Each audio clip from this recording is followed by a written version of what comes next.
Bismillahirrahmanirrahim. Assalamualaikum warahmatullahi wabarakatuh. Alhamdulillahirabbil alamin. Wassalatu wassalamu ala asyrafil anbiya'i wal mursalin sayyidina Muhammadin wa ala alihi wa sahbihi ajma'in, amma ba'd. Pertama-tama, marilah kita panjatkan puja dan puji syukur atas kehadirat Allah Subhanahu wa Ta'ala yang telah memberikan kita nikmat kesehatan sehingga kita masih sempat mendengarkan materi pada kali ini. Sebelum itu, perkenalkan, nama saya Nur Fadilah dengan NIM 24310056 dari kelas PAI 3C. Adapun materi yang sempat saya presentasikan pada kali ini yaitu tugas personil BK, kepala sekolah, koordinator BK di sekolah.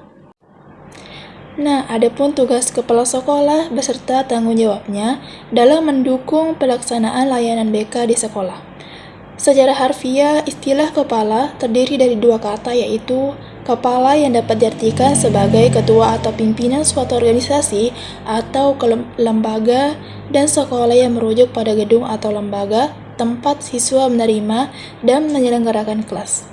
Oleh karena itu, kepala sekolah adalah pemimpin sekolah yang merupakan tempat di mana pelajaran dapat diterima dan diajarkan. Dari penjelasan tersebut, dapat dipahami bahwa kepala sekolah memiliki peran penting dalam mengatur seluruh kegiatan sekolah, karena setiap kegiatan harus dikoordinasikan terlebih dahulu dengan kepala sekolah. Oleh karena itu, kepala sekolah memiliki peran yang sangat penting dalam sebuah sekolah atau lembaga. Kepala sekolah bertanggung jawab atas pengelolaan lembaga pendidikan dan meningkatkan kualitas pendidikan. Sekolah harus memiliki tujuan yang jelas dan mengelola sumber daya dengan baik untuk mencapainya. Dalam memimpin dan mengarahkan karyawan sekolah, termasuk guru dan karyawan, dan bekerja sama dengan orang tua siswa dan masyarakat setempat untuk bekerja sama juga meningkatkan kualitas pendidikan sekolah. Selain itu, dia memiliki tanggung jawab untuk memastikan bahwa sekolah memenuhi peraturan dan standar yang berlaku, dan mengelola aspek administratif dan keuangan. Pemimpin sekolah harus memiliki kemampuan manajerial yang kuat untuk mengembangkan sekolah dengan baik. Secara ringkas dapat dirangkum bahwa peran dan kewajiban kepala sekolah dalam pengembangan bimbingan konseling di sekolah paling tidak terdiri dari 4 elemen sebagai berikut. Yang pertama, pemilihan staf, yaitu proses memilih petugas yang memiliki keterampilan, pendidikan, dan karakter yang tepat untuk menjalankan fungsi bimbingan dan konseling. Yang kedua, uraian peran dan tugas staf, yang berarti menetapkan fungsi dan tanggung jawab masing-masing anggota staf serta membagi beban tanggung jawab. Dalam melaksanakan tugas ini, kepala sekolah dapat berkolaborasi dengan konselor sekolah. Yang ketiga yaitu mencari dan mengalokasikan sumber daya, waktu, serta fasilitas untuk mendukung program bimbingan dan konseling di sekolah. Dan yang keempat, mengertikan program yang meliputi penjelasan tentang program bimbingan dan konseling kepada siswa, anggota sekolah, orang tua, dan masyarakat yang mendukung program tersebut. Dalam konteks ini, kepala sekolah diharuskan untuk bekerja sama dan mendapatkan dukungan dari konselor sekolah. Adapun wali kelas di sini adalah personel sekolah yang berfungsi sebagai mitra kerja utama bagi guru BK atau konselor dalam kegiatan bimbingan dan konseling di sekolah. Sebagai mitra utama, wali kelas memiliki peran yang sangat penting dalam memenuhi kebutuhan siswa yang memerlukan layanan bimbingan dan konseling. Peran penting wali kelas dalam pelaksanaan bimbingan dan konseling yang pertama yaitu memberikan informasi mengenai siswa, mulai dari karakteristik, latar belakang keluarga, dan data pribadi siswa hingga kebutuhan pengembangan potensi di kelas.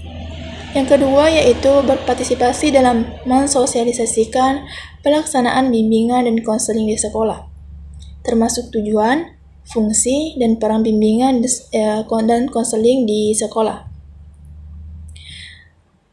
Yang ketiga, memantau perkembangan dan kemajuan siswa di kelas, terutama yang berkaitan dengan prestasi akademik, kepribadian, dan sikap siswa. Yang keempat, melakukan identifikasi terhadap siswa yang memerlukan layanan responsif terkait permasalahan yang dihadapinya. Yang kelima, melakukan kunjungan rumah untuk lebih mengenal siswa. Dan yang keenam, yaitu terlibat dalam kegiatan konferensi kasus. Selanjutnya yaitu manajemen bimbingan dan konseling. Manajemen dapat dijelaskan sebagai suatu disiplin dan keterampilan dalam merancang perencanaan, menyusun organisasi, mengarahkan atau melaksanakan, mengordinasikan, dan mengawasi individu serta alat untuk mencapai sasaran dari suatu organisasi atau institusi secara optimal dan efektif. Manajemen bimbingan dan konseling merujuk pada aktivitas pengelolaan yang dilakukan oleh konselor untuk mendukung fungsi-fungsi bimbingan dan konseling, termasuk perencanaan, penyusunan organisasi, pelaksanaan, dan penilaian. Semua itu dilakukan untuk mencapai hasil yang efektif dan efisien dengan menggunakan berbagai sumber daya yang tersedia. Secara ringkas, manajemen bimbingan dan konseling di lingkungan sekolah dapat dijelaskan melalui aspek perencanaan, penyusunan organisasi, pelaksanaan tindakan, pengawasan, dan evaluasi. Adapun yang pertama yaitu perencanaan. Proses perencanaan dalam layanan bimbingan dan konseling sangat berperan penting dalam menentukan jalannya dan hasil dari layanan tersebut. Layanan bimbingan dan konseling yang merupakan sebuah rangkaian aktivitas memerlukan sebuah perencanaan yang baik dan terstruktur mulai dari pengembangan program hingga pelaksanaannya. Agar layanan bimbingan dan konseling mencapai hasil yang diinginkan sesuai dengan tujuan yang telah ditetapkan. Yang kedua yaitu pengorganisasian. Pengorganisasian dalam layanan bimbingan dan konseling berkaitan dengan cara pengelolaan dan penataan layanan tersebut. Manajemen serta struktur organisasi dalam pelayanan bimbingan dan konseling saling terkait dengan model atau pendekatan yang diadopsi oleh setiap sekolah atau madrasah. Jika sebuah sekolah atau madrasah mengadopsi pendekatan profesional dalam layanan bimbingan dan konseling, maka sistem pengorganisasiannya pun akan berbeda dibandingkan dengan yang mengikuti pendekatan non-profesional. Kemudian yang ketiga yaitu penataan sumber daya manusia. Prinsip ini dalam layanan konseling terkait dengan cara pengaturan dan penetapan individu yang berperan dalam kegiatan tersebut, serta pembagian tugas yang telah dijelaskan sebelumnya dalam program bimbingan konseling.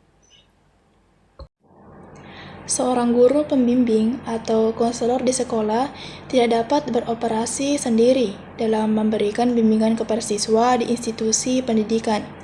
Guru BK memerlukan dukungan dari orang lain untuk melaksanakan layanan tersebut. Dengan kata lain, kegiatan BK di sekolah dan madrasah melibatkan banyak individu. Oleh karena itu, perlu ditentukan dan diatur orang-orang yang terlibat dalam layanan ini, agar pelaksanaannya dapat berjalan secara efisien dan tepat, sehingga tujuan dapat tercapai dengan baik. Tugas ini dilakukan oleh kepala sekolah dan penyelenggara layanan BK. Kemudian yang keempat yaitu kepemimpinan dan kepengarahan.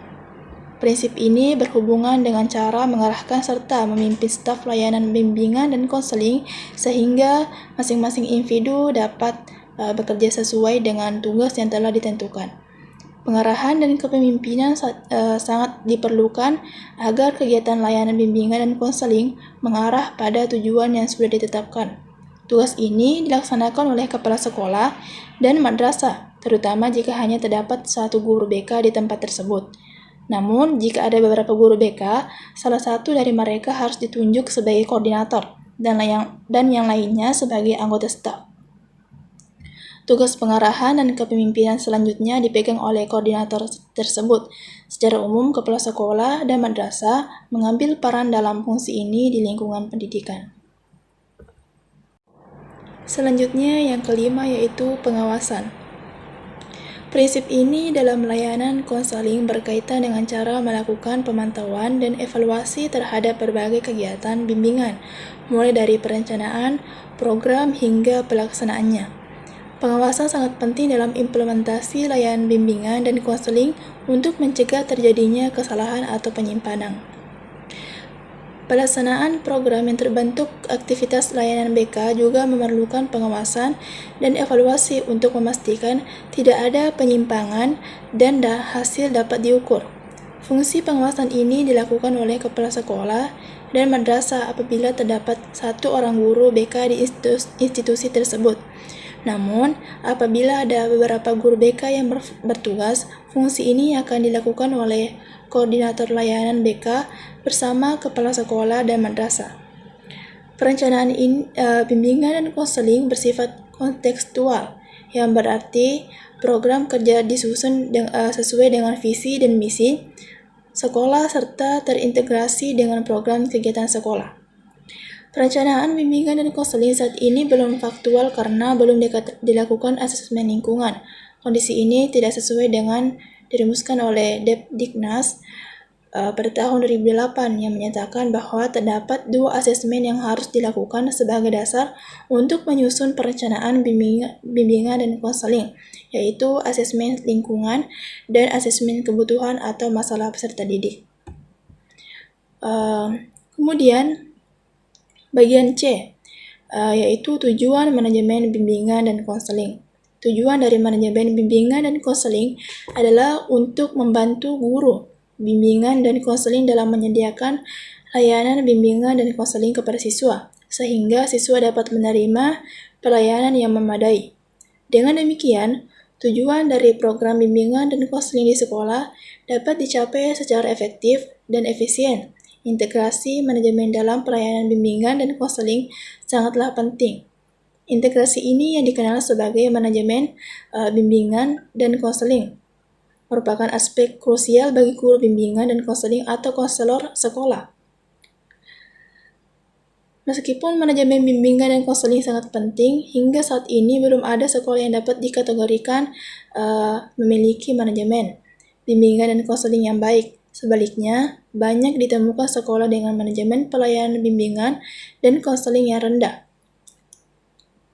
Manajemen dalam bimbingan dan konseling memiliki beberapa tujuan. Yang pertama, menciptakan suasana belajar yang penuh semangat, inovatif, kreatif, efektif, dan menyenangkan. Yang kedua, mendorong siswa agar aktif mengembangkan potensi diri untuk meraih kekuatan spiritual, keagamaan, pengendalian diri, karakter, kecerdasan, moral yang baik, serta keterampilan yang bermanfaat untuk diri sendiri, masyarakat, bangsa, dan negara. Kemudian yang ketiga yaitu mencapai sasaran pendidikan dengan cara yang efisien dan efektif. Yang keempat, memperluas wawasan tenaga pengajar mengenai teori dan tanggung jawab administrasi pendidikan, sekaligus mendukung pengembangan profesi sebagai manajer untuk konsultan dalam bidang pendidikan. Kemudian yang kelima, mengatasi isu-isu yang berkaitan dengan kualitas pendidikan. Kemudian prinsip dan asas bimbingan konseling. Menurut Dirtendik pada tahun 2007, prinsip-prinsip berikut dapat dijadikan acuan untuk memastikan keberhasilan program bimbingan di sekolah. Adapun yang pertama yaitu bimbingan seharusnya berlandaskan pada pemahaman yang akurat mengenai individu serta pengakuan akan martabat, kehormatan, dan keunikan masing-masing individu. Yang kedua, bimbingan perlu mempertimbangkan baik tujuan jangka pendek maupun jangka panjang dari para siswa. Yang ketiga, bimbingan harus berpusat pada kerjasama alih-alih paksaan. Oleh karena itu, kesiapan mental siswa harus menjadi aktor penentu dalam metode dan intensitas dukungan yang diberikan. Kemudian yang keempat yaitu bimbingan sangat memperhatikan usaha yang dilakukan siswa, perilaku mereka, serta motivasi untuk mencapai kesuksesan. Yang kelima, bimbingan adalah sebuah proses yang berlangsung terus-menerus. Oleh karena itu, bimbingan yang efektif sebaiknya dimulai sejak siswa memasuki sekolah hingga mereka lulus atau keluar dan memasuki dunia kerja. Kemudian, bimbingan terdiri atas serangkaian layanan tambahan yang berlandaskan pada kepercayaan dan pemahaman bersama untuk memenuhi kebutuhan nyata siswa. Kemudian, sebuah program yang berhasil memerlukan staf yang telah mendapatkan pelatihan serta pendidikan yang sesuai dan khusus. Kemudian bagian E, tugas personalia, bimbingan, dan konseling. Secara operasional, pelaksana utama layanan bimbingan dan konseling di sekolah adalah para guru pembimbing atau konselor sekolah yang berada di bawah koordinasi seorang koordinator bimbingan dan konseling. Namun, bimbingan dan konseling sekolah memerlukan kolaborasi dengan personal sekolah lainnya. Dalam pelaksanaannya, mau tidak mau akan melibatkan personel sekolah lainnya agar dapat berperan sebagai sesuai dengan batas-batas kewenangan dan tanggung jawabnya. Secara ideal, seluruh personel sekolah memiliki peran masing-masing. Tetapi untuk mencapai suatu tujuan pendidikan, seluruh personel sekolah harus bekerja sama dengan baik dan terarah. Berikut adalah rincian tugasnya. Yang pertama yaitu kepala sekolah. Kepala sekolah di sini dengan tugasnya menyediakan dan melengkapi sarana dan prasarana yang diperlukan, memberikan kemudahan bagi terlaksananya program bimbingan dan konseling di sekolah, melakukan supervisi terhadap pelaksanaan bimbingan dan konseling di sekolah, membagi tugas guru BK atau konselor, dan menetapkan koordinator BK di sekolah. Kemudian, mengadakan kerjasama dengan instansi lain guna mendukung pelaksanaan program bimbingan dan konseling. Kemudian yang kedua yaitu koordinator bimbingan dan konseling. Tugasnya yaitu memasyarakatkan layanan bimbingan dan konseling, penyusunan program bimbingan dan konseling, pelaksanaan program bimbingan dan konseling. Kemudian yang ketiga yaitu guru bimbingan dan konseling. Adapun tugasnya di sini yaitu memasyarakatkan layanan bimbingan dan konseling, kemudian menyusun program bimbingan dan konseling, dan melaksanakan program bimbingan dan konseling. Kemudian yang keempat, guru mata pelajaran. Tugasnya membantu memasyarakatkan bimbingan dan konseling kepada peserta didik. Kemudian membantu mengidentifikasi peserta didik yang memerlukan bantuan bimbingan dan konseling. Kemudian mengalihkan peserta didik yang memerlukan layanan bimbingan dan konseling. Adapun wali kelas, tugasnya yaitu mengumpulkan data mengenai peserta didik, menyelenggarakan penyuluhan, serta meneliti kemajuan dan perkembangan peserta didik. Kemudian yang keenam yaitu staf tata usaha atau administrasi. Tugasnya membantu dalam mengadministrasikan seluruh kegiatan bimbingan dan konseling di sekolah, membantu mempersiapkan seluruh kegiatan bimbingan dan konseling, kemudian membantu menyediakan sarana yang diperlukan dalam kegiatan bimbingan dan konseling. Adapun di sini bagian F, konsep organisasi. Organisasi terdiri dari dua konsep. Yang pertama, konsep statis. Dalam konsep statis, organisasi dipahami sebagai suatu struktur atau jaringan hubungan tertentu. Dengan kata lain, organisasi adalah sekelompok individu yang terkait dalam hubungan formal untuk mencapai tujuan bersama. Yang kedua, konsep dinamis.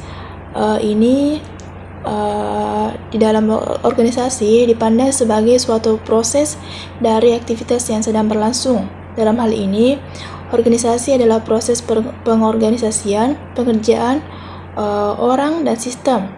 Ini berkaitan dengan proses penentuan kegiatan yang diperlukan untuk mencapai tujuan suatu kelompok.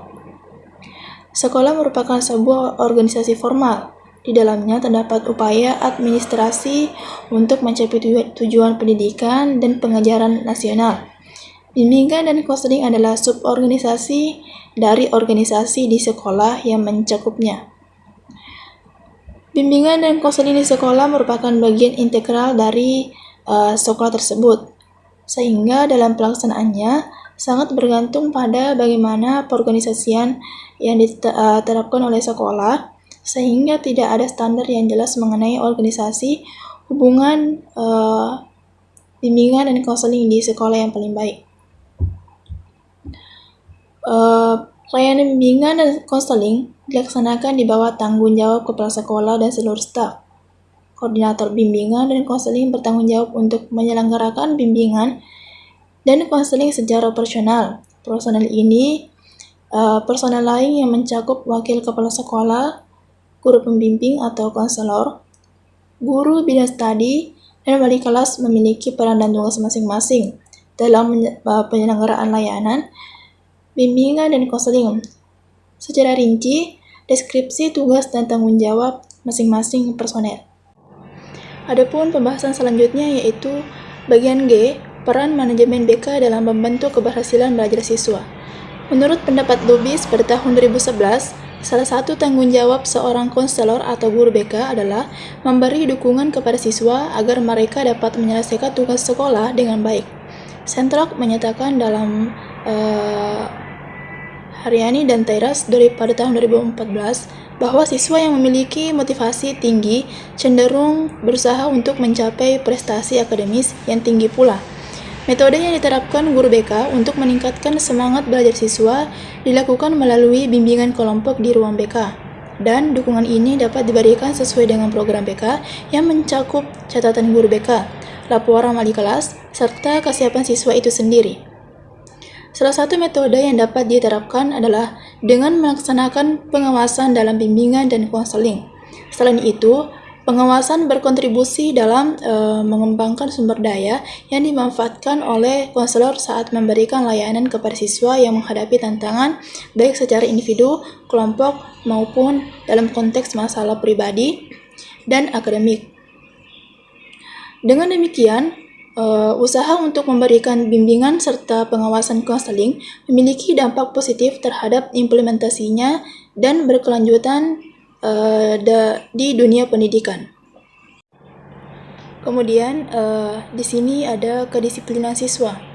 Disiplin adalah kesadaran diri yang muncul dari kedalaman batin untuk mematuhi dan mengikuti peraturan, nilai, serta hukum yang berlaku dalam suatu lingkungan tertentu. Sikap patuh yang dimaksud berasal dari kesadaran diri masing-masing.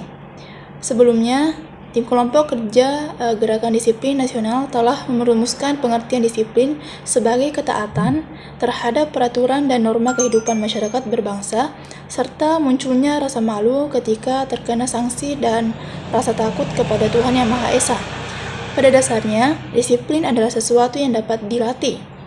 Dengan melatih kedisiplinan, diharapkan dapat meningkatkan pengendalian diri, kepribadian, ketertiban, dan efisiensi. Dapat disimpulkan bahwa disiplin sangat berkaitan dengan pengendalian, sehingga siswa dapat membedakan antara hal-hal yang bersifat positif dan negatif untuk mendorong perilaku yang bertanggung jawab dalam jangka panjang. Konsep disiplin dalam pendidikan mencakup berbagai aspek yang terintegrasi dalam budaya sekolah. Menurut Ali Imran, dalam bukunya Hidayat dan Abdillah pada tahun 2019, berdasarkan cara membangun kedisiplinan, terdapat 3 jenis disiplin sebagai berikut. Yang pertama, disiplin yang dibangun berdasarkan konsep otoritarian. Kedua, disiplin yang dibangun berdasarkan konsep permisif. Dan yang ketiga, disiplin yang dibangun berdasarkan konsep kebebasan terkendali atau kebebasan yang bertanggung jawab. Selanjutnya, terdapat ayat Al-Quran dan hadis dalam bimbingan dan konseling. Bimbingan dan konseling Islam adalah salah satu metode dalam pelayanan bimbingan, di mana proses pemberian bantuan dilakukan melalui wawancara dalam serangkaian pertemuan langsung dan tatap muka antara pembimbing atau konselor dengan klien. Tujuannya adalah agar klien dapat memahami dirinya dengan lebih baik untuk mengembangkan potensi yang dimiliki menuju perkembangan yang optimal, sehingga dapat mencapai kebahagiaan di dunia dan di akhirat berdasarkan Al-Quran dan Al-Hadis. Al-Quran dan Sunnah Rasul dapat dianggap sebagai dasar ideal dan konseptual untuk bimbingan konseling. Dari Al-Quran dan Sunnah Rasulnya, gagasan, tujuan, dan konsep-konsep atau pengertian makna dan hakikat bimbingan konseling berasal. Adapun landasan bimbingan konseling Islam dalam Al-Quran terdapat pada surah Al-Azhar ayat 1-3 yang berbunyi, Bismillahirrahmanirrahim. Wal asr innal insana lafi khusr illal ladzina amanu wa 'amilus solihati wa tawasaw bil haqqi wa tawasaw bis sabr. Yang artinya, demi masa sesungguhnya manusia benar-benar dalam kerugian, kecuali orang-orang yang mengerjakan amal soleh dan menasehati supaya mentaati kebenaran, dan nasihat menasehati supaya berbuat sabar. Adapun hadis dalam bimbingan dan konseling Islam, yang pertama yaitu layanan BK adalah salah satu bentuk ibadah kepada Allah Subhanahu wa taala. Kemudian hadis yang kedua yaitu layanan BK mengacu pada keseimbangan hidup dunia dan akhirat. Yang ketiga, layanan BK membahas masalah pahala dan dosa. Kemudian bagian J, faktor-faktor penyebab layanan bimbingan konseling di sekolah. Program bimbingan dan konseling di sekolah adalah serangkaian rencana aktivitas yang berfungsi sebagai pedoman bagi setiap personel dalam pelaksanaan dan pertanggungjawabannya. Program ini mencakup seluruh kegiatan bimbingan dan sekolah yang akan diberikan kepada peserta didik untuk mendukung pencapaian tujuan pendidikan nasional secara umum dan visi atau misi sekolah secara khusus. Pelaksanaan bimbingan dan konseling sangat penting di sekolah karena dalam praktiknya banyak peserta didik yang menghadapi masalah baik dari dalam diri mereka maupun dari lingkungan sekitar saat mengikuti proses belajar mengajar. Secara umum, layanan bimbingan dan konseling di sekolah masih belum optimal. Hal ini disebabkan oleh berbagai faktor yang menghambat pelaksanaan layanan bimbingan dan konseling agar tidak berjalan dengan baik. Beberapa faktor yang menyebabkan pelayanan bimbingan konseling di sekolah tidak berjalan dengan baik. Yang pertama yaitu faktor internal. Yang pertama, kendala yang dihadapi oleh sekolah dalam melaksanakan bimbingan konseling menurut Salma Salsabila Milanda dan Muhorji pada tahun 2022 adalah kurangnya sarana dan prasarana yang tersedia di sekolah. Kedua, kemampuan guru dalam memberikan layanan bimbingan dan konseling masih rendah. Dan yang ketiga, yaitu kerjasama antara kepala sekolah dan guru belum sepenuhnya terjalin. Adapun pembahasan yang terakhir yaitu pelaksanaan layanan bimbingan dan konseling, tantangan dan solusinya. Para siswa akan selalu dihadapkan pada berbagai tantangan. Secara umum, isu yang sering dialami oleh siswa mencakup masalah pribadi, pendidikan, sosial, dan karir. Disinilah peran dan guru BK atau konselor sebagai profesional yang terlatih untuk memberikan bantuan kepada siswa dengan menjalankan layanan sesuai dengan jadwal yang telah disusun. Berdasarkan ketentuan, pelaksanaan bimbingan konseling dilakukan selama 2 jam setiap minggu. Namun, kenyataan di lapangan menunjukkan bahwa masih banyak guru BK atau konselor yang mengalami kendala dalam pelaksanaan layanan tersebut. Meskipun demikian, guru BK atau konselor dituntut untuk berinovasi agar pelayanan bimbingan konseling tetap dapat dilaksanakan, sehingga siswa memiliki kesempatan untuk mengeksplorasi potensi mereka dan memperoleh bantuan dalam mengatasi masalah yang mengganggu. Guru BK atau konselor menyusun proposal pengadaan, mengajukannya kepada kepala sekolah, dan melakukan langkah-langkah selanjutnya. Untuk pelaksanaan bimbingan kelompok, guru BK atau konselor dapat memanfaatkan ruangan kelas yang tersedia. Kondisi sarana dan prasarana seharusnya tidak menjadi masalah bagi guru BK atau konselor dalam melaksanakan kegiatan bimbingan konseling, tetapi mereka harus berpikir inovatif agar layanan tetap dapat berlangsung. Mungkin itu saja materi yang sempat saya presentasikan. Semoga teman-teman bisa memahami dan bisa belajar bersama di dalam mata kuliah ini, yaitu bimbingan dan konseling. Dalam materi tugas personil BK, kepala sekolah, koordinator BK di sekolah. Jika terdapat banyak kekurangan, mohon dimaafkan. Wabillahi taufiq was sa'adah. Wassalamualaikum warahmatullahi wabarakatuh.